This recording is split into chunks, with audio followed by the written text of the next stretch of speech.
ছিল একজন বিয়াই আঙ্গুল ফেলে কলা গাছ হয়ে গিয়েছিল। কথা বলেন না কেন?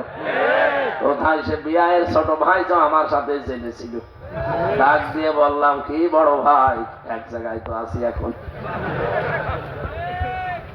আপনি আমাকে কতবার এই ফরিদপুর থেকে ফেরত দিয়ে দিয়েছেন যে না, হামজারে আমি ঢুকতে দেব না। আজকে আল্লাহ জায়গা মতো আপনাকেও ঢুকিয়ে দিয়েছে।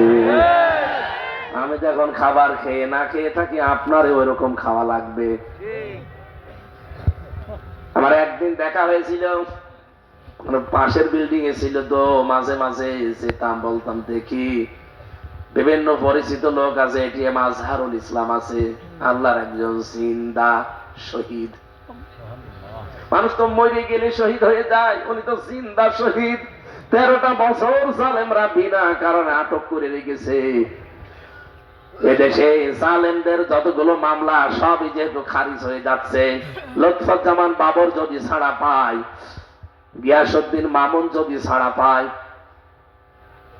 মাওলানা জসিমউদ্দিন রহমানি যদি ছাড়া পেয়ে মুক্ত বাতাসে আসতে পারে, আমরা এটিএম আজহারুল ইসলামের মুক্তি কামনা করছি।